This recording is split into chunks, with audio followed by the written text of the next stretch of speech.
Okay, we call the meeting to order. Ask for a motion to approve the agenda. So approved, David. Okay, move to second. Question? All in favor? Aye. Motion carried. Thank you, everyone, for taking your time to be here the second time in a short time. We may be doing this somewhat often through the next few months, so we'll try and be as efficient about it as we possibly can. Today we'll change the order of how we go through the information a little bit so that we reserve the last part of our discussion for the where we anticipate to be the most complex part of our discussion. But in my review of the process thus far is that in many ways we have a good news budget this year, and that's what we need to. We have some issues that we'll have to deal with. That's what budgets are about. But in this budget, coming out of the gate, we do have some good news items, and I think we need to identify those and reflect on them so that when we're dealing with some of the difficult ones, they'll help us through it a little bit.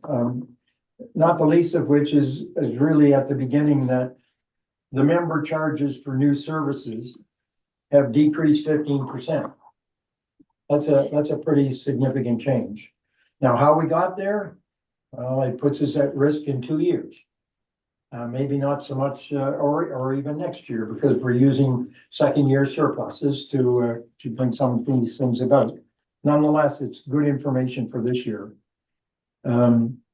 We've had an increase in the Regional Services Support Fund. That's contributed to that reduction and helping other things work as well. So there's a lot of good news in it, but I think we need to keep working on the details. So I'll ask Mary Kay to start taking us through. I believe you're going to take us through the solid waste and the planning, and then we'll go into the other areas. Yeah. I do have a summary that we prepared, just so you have a one pager that you can refer to, and it has all the information that you really need with regard to the 2025 budget to make an informed decision. So this is something that we will be sending out after the meeting, but we wanted to present it here just so you understood everything. And then if you have any questions, you can always follow up with me after the meeting. Oh, Mary Kay, can we just check with the members? Oh, sorry, Mr. Chair. Through you, Mr. Chair. Mary Kay, can we just check with the members to make sure they can see that? Can everybody see the screen that's being shared? Looks good? Perfect.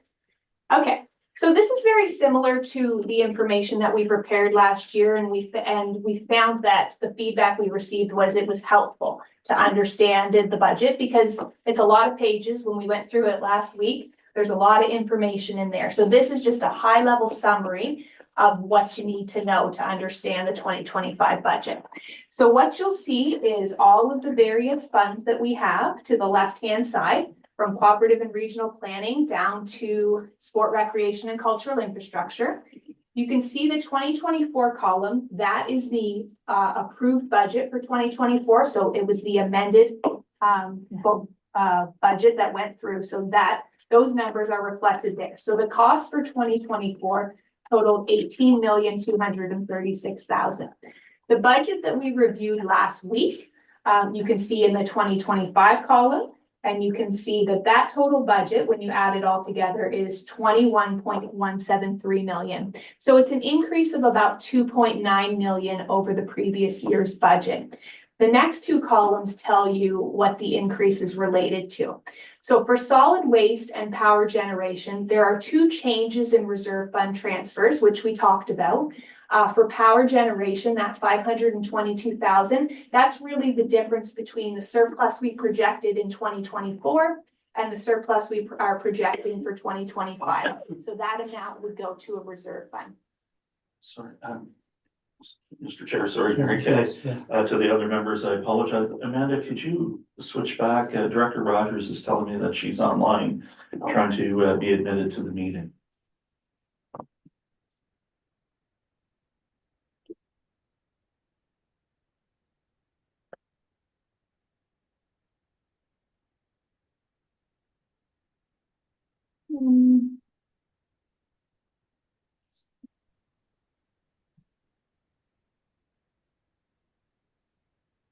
He's waiting to be admitted. Yeah.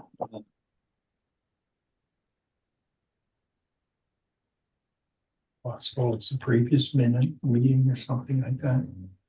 Depending on the email that she has.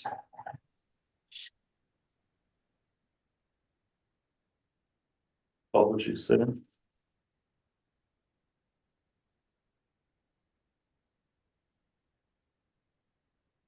She's. I wonder if you could use the invite button down below, Amanda, Yeah. and just put her address in. It's Kate dot Rogers. Kate.Rogers@fredericton.ca.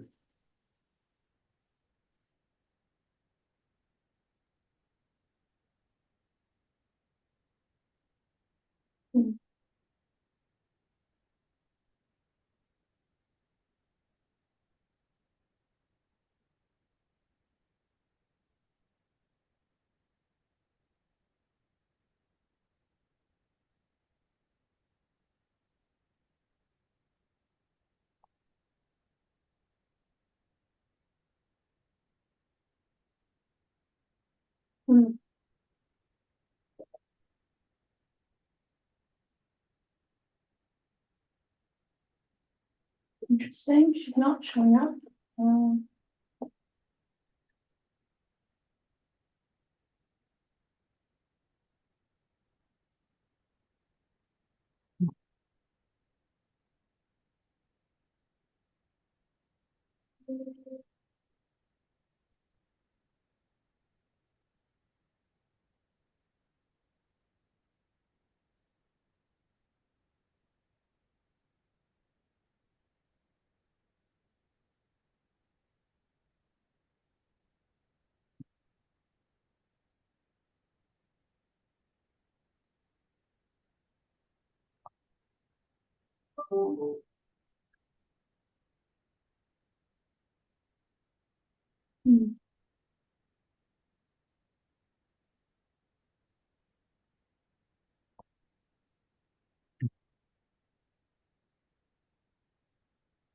Sure.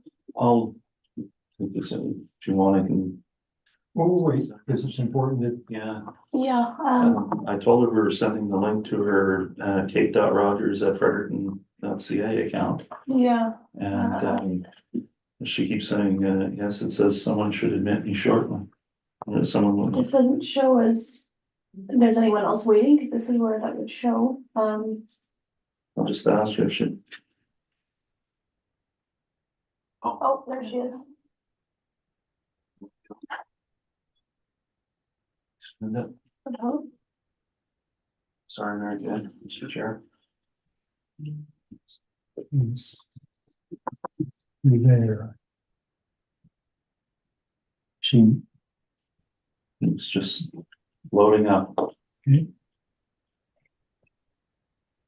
Hello, Director Rogers. Yes, hi, sorry, I was in this waiting room that said, hang on, someone will be with you shortly. I was in there for like 5 minutes or so, and then I was like, where is everyone? So anyways, thank you. Great.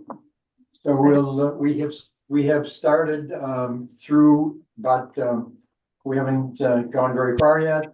You'll would have missed my introduction, and I'm sure that's a problem, but we'll step right into maybe ask Mary Kay to start over a little bit with, her presentation, and, we'll go from there. Sure. So just to give the background, this is a summary sheet that we've prepared, so you can have a resource to know exactly what is included in our 2025 budget on a one-page summary. So rather than having to go to each individual fund's budget, this gives you the information that you need to be able to understand what's going on for 2025. So if you look down the left-hand side, you can see all the different funds that we do have. The 2024 column includes the amount for the approved budget for 2024. And then the 2025 reflects the information that we reviewed in detail last week at our meeting. You can see from the difference, that's how much each individual budget has grown. And then we were just looking at what the change in reserve fund transfers mean. So for power generation, there's an additional 522,000 going to a reserve fund because we are expecting our surplus in that fund to grow in 2025. because the revenues have grown. And we have to produce balanced budgets. So that's essentially the increase in our surplus from 2024 to 2025. The 625,000 that's being put into a reserve fund in solid waste. We're budgeting to put 625,000 into a capital reserve fund because we did have a higher than normal second previous year surplus coming in. We're going to make use of that and start building up our reserve fund. We are currently in the process of reviewing our reserve fund policy. And in the early stages, it does look like the solid waste balances are going to be underfunded.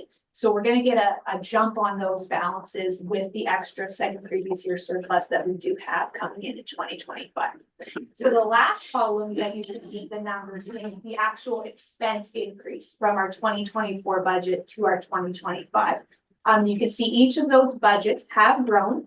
And then based on the notes that we've prepared down below, that is what the increase consists of. So if you want to know what local planning services, the $388,000 increase, you go to note 1, and that explains what's included in there for additional costs.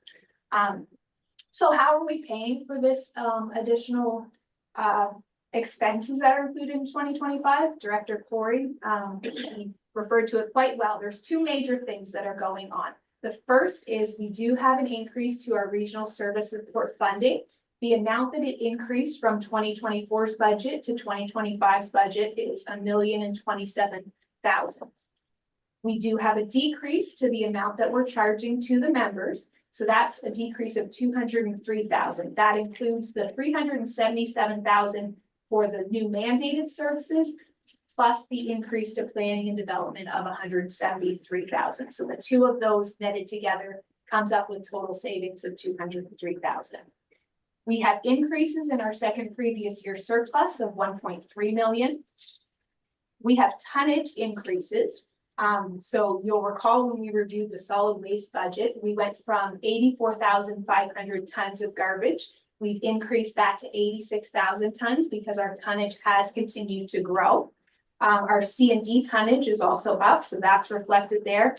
But we did have a decrease with the UNB ash tonnage, so that's removed. So the net of all of those is overall the budget increased by $115,000. We have an increase to the amount that we're receiving for recycling because of the change to the operations that are happening there. So overall, that was an increase of $391,000. We had a decrease in other revenue of $136,000. That relates to sale of capital equipment. In 2024, we sold 3 pieces of equipment.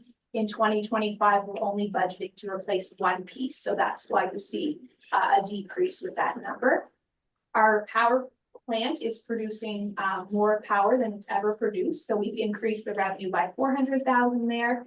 And then we had an increase to our PEDAL and ESIG funding by about $8,000. So overall, that tells you where the money is coming from to be able to facilitate this increase in the overall 2025 budget. So with regard to the notes, I won't go through them in detail because I know you can all read, but I would like to touch on corporate services. So last week when we met, we did talk about corporate services. Just to give you a refresher, those are the expenses that benefit the entire organization. So they're not specific to one specific fund. And so the way that they get paid for is they're allocated out to each of the various services that we provide to pay for. So in each of those budgets, you see a line that says allocation from corporate services, and that is that fund's share of those corporate costs. So what's included in the corporate expenses that's driving the increase in 2025 is an additional contract employee for a governance officer, the additional board costs, which reflect the actual number of meetings that are currently taking place, an establishment of a public relations budget of $17,500, and an increase to the rental cost for the new office. So those increases are then divided out and allocated, and that's part of the expense increase that you're seeing above. And then in the notes 1 through 8, we do detail what the other specific increases are in each fund. And I do just want to make note with regard to public relations, Don had a note on that. Yeah, thank you, Mary Kate. we try to line up our budget working papers with the categories that are provided in the provincial budget form. And typically when one thinks of public relations, they think about polling, influencing consumer attitudes. That's not what our public relations money is about. It is the closest category that we could find for initiatives inside various services. So it's not really public relations, it's more about service delivery. And we can speak to those items inside each budget if the board wishes to discuss them further when we go through. So just to summarize, this budget does include the resources needed to build on the work that's already begun. But because we do have the additional funding through the RSSF and the second previous year surplus, we're able to reduce what the member communities actually have to pay. So I'm happy to review individual budgets. I don't want to review them all if you don't find that's necessary, because we are sensitive to your time. So if you want to, do you want to start with solid waste, Mr. Chair, and see if anybody has any questions? Yes, so let's, is anyone concerned about going through in detail the solid waste budget at this point, or have any specific questions?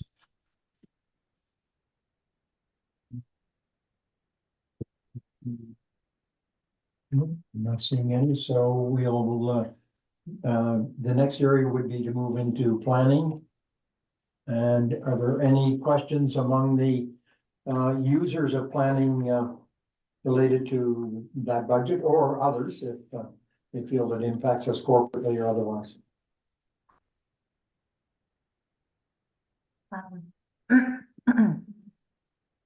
That increase in planning, that's additional staff mostly? Yeah, so it would include 3.5 additional staff members. Small increase to rent of about 40,000. That's really what's driving the increase there. 3 of the positions are actually being funded through RSSF. So 50% of those costs are actually being covered there. So we're only paying for about half an employee for 3 of those positions. But in saying all of that, the rate is lower than it was last year, which is good. It's the tax base that's driving the increase, and I think that should be highlighted. It's actually cheaper. I'm very happy with that rate. Director Rogers? I guess I have my hand up. I don't know why you guys can't see me. It says my video is on and my camera is exposed, so I'm sure I'm doing something wrong technologically, but know that I'm with you and paying attention. My question, I just wanted to, I don't know, just confirm. So the planning, this budget is simply those who are contributing, right? So it's not, I think that was my sense. I just wanted to verify that I have that right, that this whole planning and development services portion of the budget is just for contributing municipalities, correct? Yes. Okay, awesome, thank you. Director Fox, your question, was that answered for you? Yeah. That's fine. Any further questions on the planning side? Okay, so we're gonna move into corporate, is that? Sure.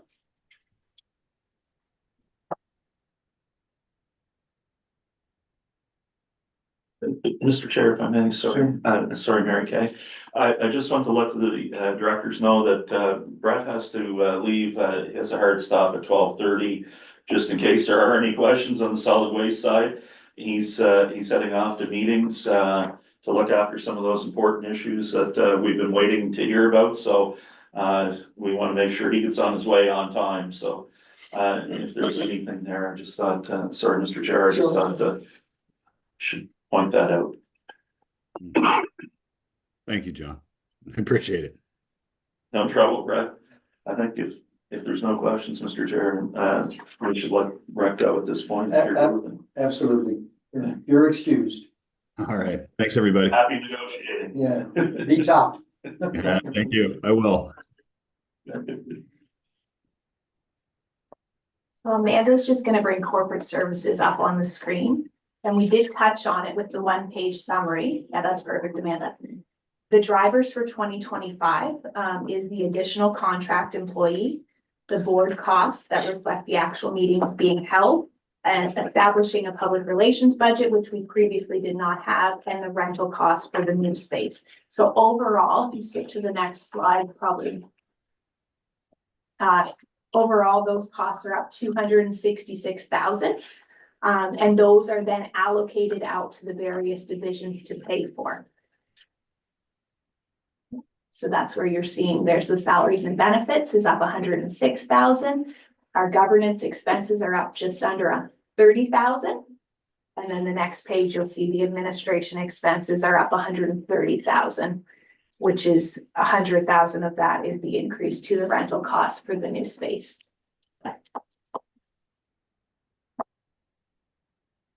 Any questions, Mayor Kay, related to the corporate items? I'm still having trouble with the role and the need for a governance officer. So we spoke about that issue some in our last meeting, and I understand it's a valid issue. My concern is that it first is a governance issue, then becomes a finance issue. So if that, my feeling is that in order to address that, it should be put forward at the board level or at the governance committee level as an issue. And that then would come back to finance for how to implement any change or modification to the bylaw that controls that cost, I guess, really. I'm not sure on us staff to come in on that with further clarification. That's, I understand it costs us money in the budget and that's an issue, but that number is driven by our bylaw, so. If there are things that are unresolved at another level or at another committee, then are we being a little bit premature? Mr. Chair, within this, we put this in because one, there's a need for additional assistance in across the board. We see things constant or continuously where we're having we're having staff fill in for other staff, where we're trying to have a consistent flow, especially on our on that side of things. So again, I'll just talk, in terms of looking at this role, they help on the compliance and regulatory oversight. They look at policy development. So last time we talked a little bit about what on our economic development and on our tourism and things like that. How do we ensure, how are we, making sure we're compliant with our MOUs and everything? Right now, that's myself on a corner of the desk. Part of it's Amanda who's filling in for Kelly today because we don't have backup people. Everybody's cross-trained in this organization. Kelly's got about 4 jobs that she's cross-trained to, and I think everybody recognizes that. But we're just trying to get some help in that particular piece. Be looking at development work with the governance committee and senior staff to update organizational policies and procedures to align with the regulatory requirements and best practices. Work with the director of board operations, COO, to conduct periodic reviews of policies and effectiveness and relevance. All of these things are things that are ongoing. We talked even about the last time about we talked about honorariums. Well, the annual general meeting came and went, and that kind of went up to the side of the hill and down the other side. We look at governance framework and, looking at a robust governance framework, and we do have that. But how do we make improvements to that? Well, those are parts of people's time, and we don't have a concentrated effort. We look at risk management. That's certainly around our governance and around our coordination with other RSCs. We have on someone to help us in the development of training and awareness. And look at that and promote the culture of the governance, awareness, and accountability within the organization. One of our colleagues in another RSC had just recently, as of last week, brought forward a conduct complaint. I don't know if it's hit the floor yet, so I won't say anything more about it, but you know, we need to ensure that we're compliant, that we're an organization that's living our values. We're meeting our strategic goals and initiatives, and how do we report back on that? And that's reporting and documentation. In terms of that, and be working on that and stakeholder engagement to assist us with that. There's a lot of pieces that we're doing that will require and are going to require and need to require stakeholder engagement, and we need people to be able to coordinate that. We're looking at one person for a 1-year contract to assess the benefit of that particular role. So I don't know if that helps, Director Fox, but that's So can I, just a moment here, make sure we're all talking about the same thing here, because my reference was to the part of the item that says additional board cost reflecting actual meeting establishment. That's the piece that's buried in the bylaws and the honorariums. And I thought that Director Fox, that was the issue you were referring to, but if it's the overall budget and the increase in the corporate, then that is a discussion we can have at this table. And that's where it should happen, so. fine. Director Rogers has your name.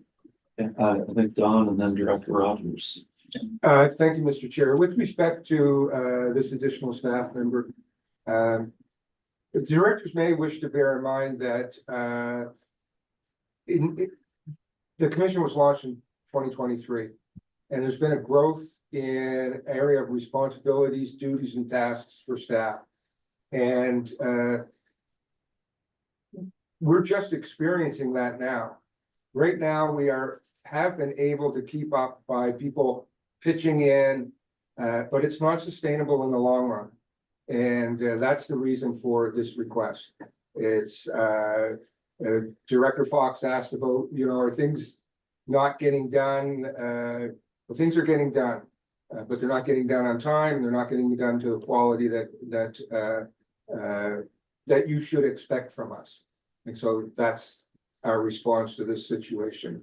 And directors may also wish to reflect on the fact that, you know, by doing this on a contract basis, we have an opportunity to see, well, it helps, it doesn't help, and before we commit in the long term.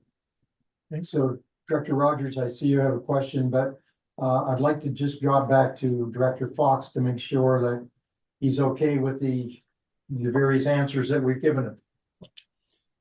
Let's hear what Director Rogers has to say before I come back. Okay. Director Rogers? Yeah, hi.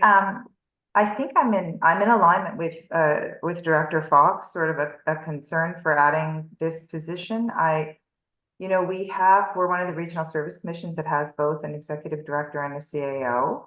And my understanding in doing that is that the executive director position was going to be very focused on the governance aspect. And I certainly know, Don, that you have a lot of strength to work in the governance in this area. And so for me, that was how those two sort of senior positions, that's how they were justified, was because of the focus that the ED was going to be putting on governance.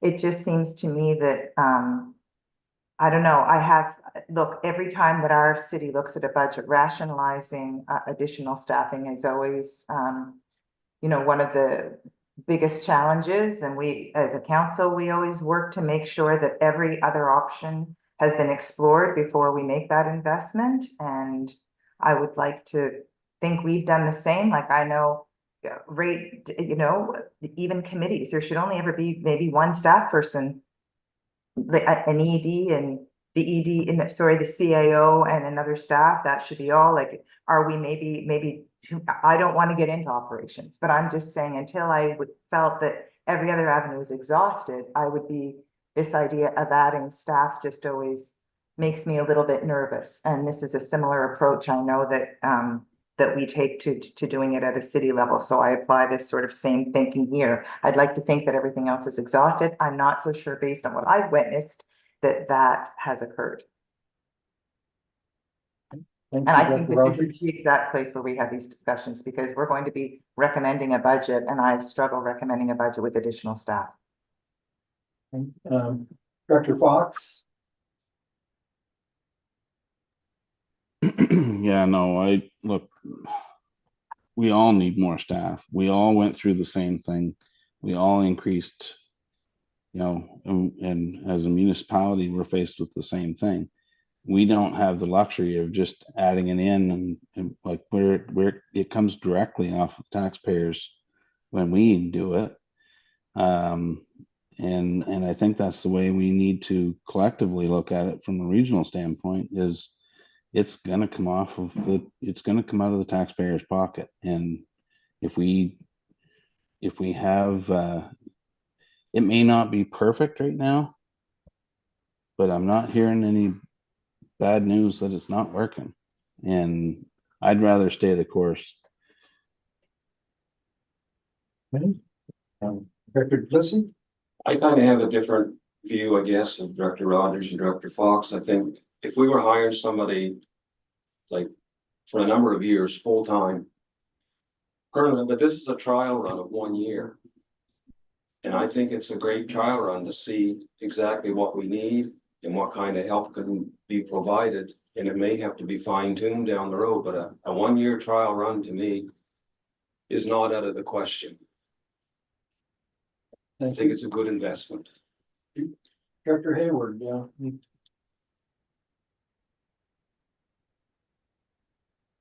They all make very valid points, but I would agree with Director Duplessis.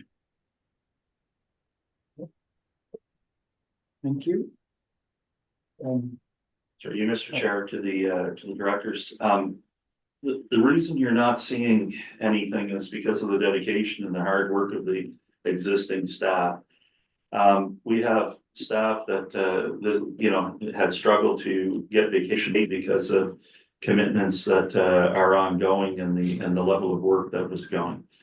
Again, this is one person for 1 year. Overall, we've been able to reduce the member contributions on the corporate services side by 15%. Significant amount of money reduced, and this money is in the budget after the 15% reduction. I think if you look at the reductions that Mary Kay has been able to achieve in each of the communities, they are significant. Director Rogers, in the overall in the city of Fredericton, there's a significant amount of reduction. I'm looking through here and I'm looking through each of the line items, and they are fairly significant overall. Last year we heard cost. We listened, we learned, we came back. We managed the RSSF funding in a much more proactive way.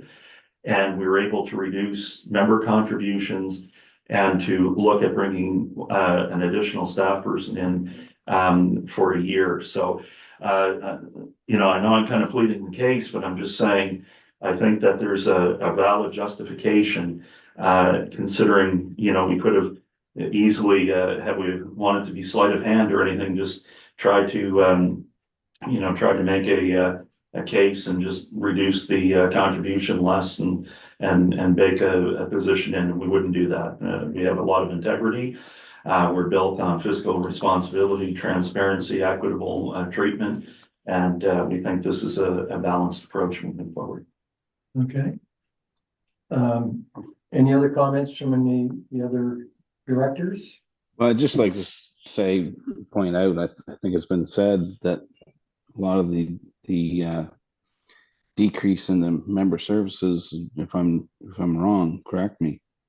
You said it was based on bringing in surpluses from previous years. Is that not correct? So what happens when we don't have surpluses to bring in? I mean, we're going to be playing this yo-yo back and forth.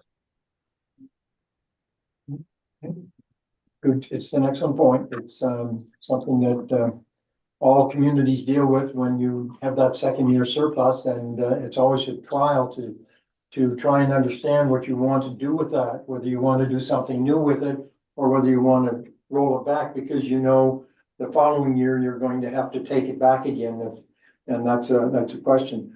My only comments on the corporate services piece are that there's a hidden piece of work from my point of view. I'm not sure about other communities, but I know the stage of development of our community often requires me and my CAO and others to get guidance from corporate folks at the Capital Region.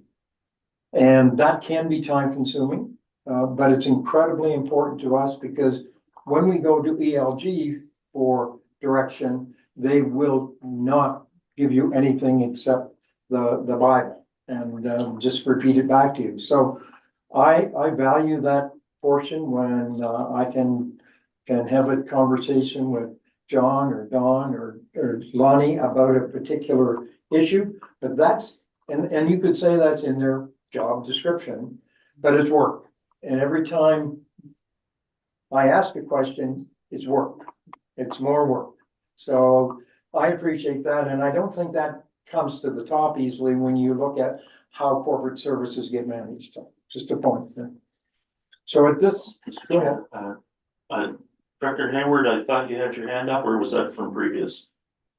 I did, but I no longer have that question, so. I have my hand up. Oh, sorry, Director Rogers. I think you're raising a great point, Chair, but I also think it's a service that's required by some of the municipalities, but not by all. And I mean, our deputy CAO has just spent about 3 of her work days here struggling with exactly the types of issues that you're talking about, but she's doing that work herself, not reaching out to the Regional Service Commission, because some of our communities do have that staff capacity. I think it's really important that the communities that don't have that staff capacity have the Regional Service Commission to reach out to, but not all of us utilize it in the same way, so, or required it at all. So it just gets to, do we keep stacking on staff that we're all paying for, but that only a few are utilizing it? Just doesn't, this is where I struggle. I mean, I want to be a good team player with all of this, but at the same time, it doesn't seem equitable. And so, you know, we questioned the additional staff hire last year in corporate services. I'm not saying that they're not an awesome staff member. They're great. It's not a resource that we would ever use as a city. This again, you know, so at some point, I think we need to begin to think of what are these corporate services that we keep adding on that all of us are paying for, but that only a portion of the members are utilizing. Do we then begin, can we look at a model that's similar to planning and development services that considers that? I would be much more comfortable if that were the case. So Director Rogers, thank you for that. And then we do understand that. I would point out that in the planning, that is the case. So when we use extra time for Mr. Forbes and or staff, those of us that are using that service pay for it directly, and that's how that works. It's when it's John's time or Dawn's time, it's slightly different, but everyone does have access, and so I guess I was hoping for some consensus that we could go back to the board with on this issue, but I'm not seeing consensus. So I'm seeing kind of we're okay with it, and we want it. So would it be fair? Director Rogers and Director Fox, if I were to characterize your feeling that that position should be not included in the budget? Yeah, that would be, I just don't feel it hasn't been rationalized enough for me. I've appreciated what everyone has said and respect what everyone has said. It just doesn't sit right with me still. Director Fox? Yeah, I can't support it at this stage, and I think, you know, if we're gonna add more positions and more structure, that needs to be decided at a board level and then brought to finance for budget. I think we've got the cart ahead of the horse here. I agree. So Director Duplessis and Director Hayward, I put the same question to you. What I heard from both of you was that you would support the position. I would. I would as well, considering it's a term position, so. So in this case, I would defer to Don to, we don't vote here. So, but we are trying to seek some consensus, and I have an opinion, so. So, thank you, Mr. Chair. I think, in this case, I think your opinion is relevant. The other option that is open to you, would be to separately reach out to Director Nicklin, who's on the committee, to get his view. But the thing about consensus is not a flat out vote, but sometimes in this case where you are split 50-50, your opinion would matter. Well, I mean, my opinion is that we should add the position and on the 1-year trial on a contract basis. So, but to be fair, I guess, and when we do the staff report on this, we should highlight that there, although there was some level of consensus, there wasn't true consensus on it, and those, I think, Director Rogers and Director Fox both should feel free to speak strongly and independently at the board meeting about that kind of an issue. I won't, I'll simply put a report on the table that I think reflects what's happening here today. So. Thank you. Now, on to. So the other budgets that are outstanding would be the new mandated services. Would anybody like more information or have any questions with regard to tourism promotion, economic development, community development, cooperative and regional planning, or sport, recreation, cultural infrastructure, regional transportation, or public safety? We can jump to those specific budgets if anybody has needs any more information there.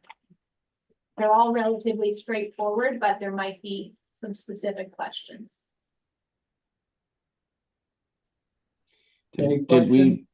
yeah, did we resolve, there was, in our previous meeting, there was, additional, I believe it was 15,000 and added to tourism promotion and 15,000 economic development. Yeah, so those two, Yeah, we did do descriptions. So if you look at the one pager that's prepared, that reflects what that 15,000, the committees asked to have that included in their budgets. So for tourism, it would be to analyze data related to the benefits and impact of tourism related industry development in the region. And then for economic development, it was to formulate a plan emanating out of Vision 2020-30, the Agricultural Alliance and Department of Agriculture, Aquaculture, and Fisheries. So 15,000 for each of those at the committee's request was why those were included in there. right. And I guess what my question was then and remains to be is why are we not asking our service providers to do those things for us? Within the cost that we're paying now. Mr. Chair, through you to the directors, Director Fox. There are things that are within scope, the Vision 2030. The CARE strategy, which is basically the immigration strategy for the region. Those types of strategies, those bigger pieces that are being done under the banner of Ignite right now. And this would be a supplementary part to that, bringing other pieces into it. So we have Vision 2030. We've got the Agricultural Alliance piece that's being done. Agriculture, aquaculture, and fisheries are working on that. The other evening, on Monday evening at the meeting, at the economic expansion meeting, There was so much interest, in terms of where we're going on the protection of agricultural lands. We did have Lonnie and his team there to understand this from a planning and development piece to observe. There are multiple communities from around our region. And this would be an additional piece of work that would not have been built in any work plan or anything, to bring that forward. No different than the CARE strategy that emanated out of a strategy that was once existing only within the city of Fredericton. And that was brought forward. So we have these strategy pieces. This would be a piece for the commission to take on and look at. We may even be, Director Duplessis, and if you don't mind, Director Duplessis, I'll just say, earlier we were chatting about how do we set that up? What would that look like as a frame? How do we put a subcommittee around that to really drive those next pieces? Because that's a very important piece of who we are moving forward, not only as a region, but as a province. No different than in the tourism. Tourism can only track what they can track.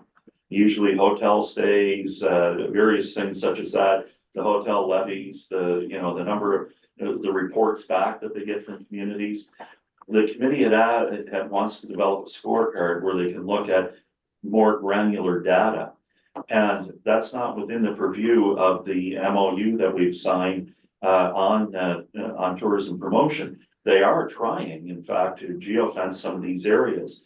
If that comes back and it was there to be had to satisfy the interest of the committee and to satisfy the interest of the board, that may be good. But to look at that data in a deeper role and to do things that are unique to the commission, that's a small amount of money it can be matched with 50-50 on the RSSF. It's a small amount of money to be able to do something for the region, within the region, and by your commission. I just wanted to comment that last week we had asked to put a title on these two $15,000 blocks, and that has been done today and then implemented into the budget, so we're clear on it. And I think that's good, and I think we have to move forward on these, like you just said, John.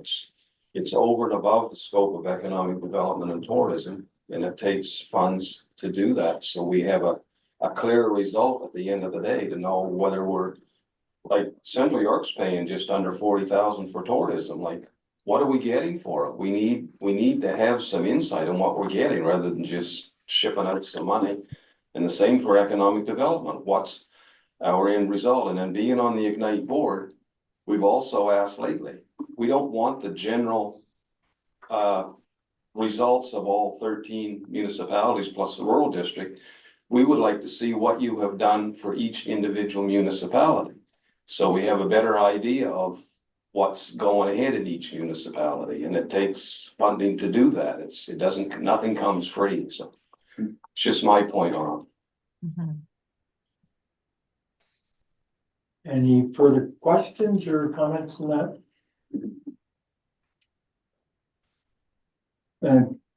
Dr. Hayward?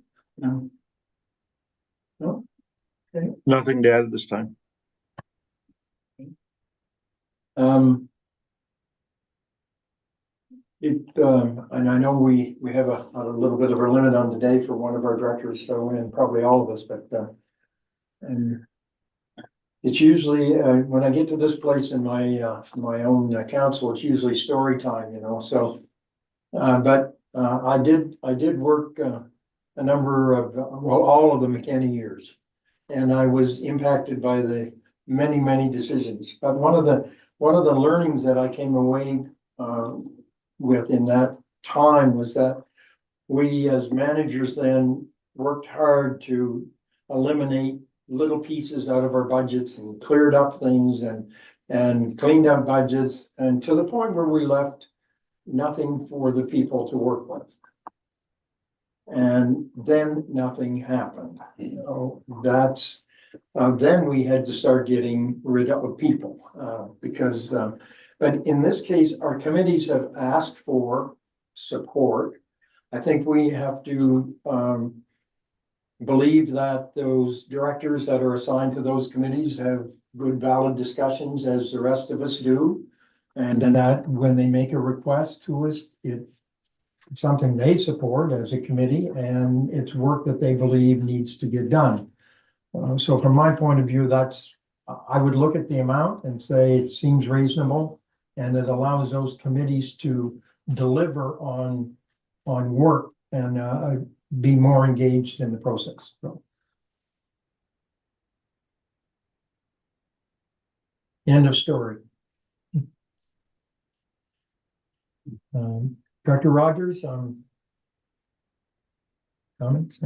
No, I'm fine. Right, we can move on to that. Then. Any further questions? Okay.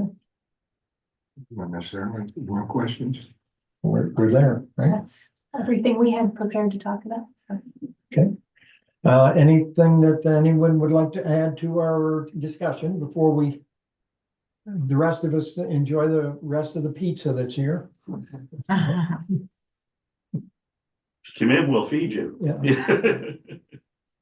Thank you all for your time. It's go ahead. Do we need, Don, do we need? We will have, yeah, we will, yeah. We'll do a motion to adjourn. No. Well, but prior to that, Mr. Chair, for clarity, and for those who are perhaps online now and may watch in the future, it appears that the committee's consensus is that they would like to forward this budget to the board for their review and determination as to whether or not they want it distributed to the communities.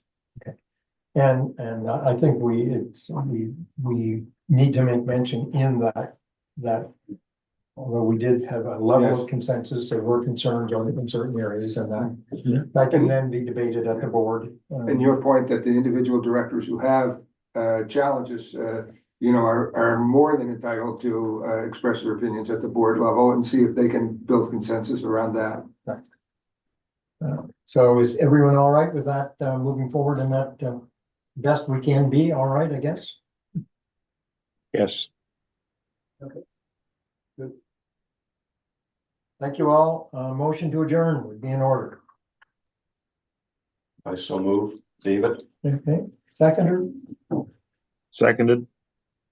we're gonna vote on that. Now we're out of business. Thank you all. Good afternoon. you. Thanks, everyone.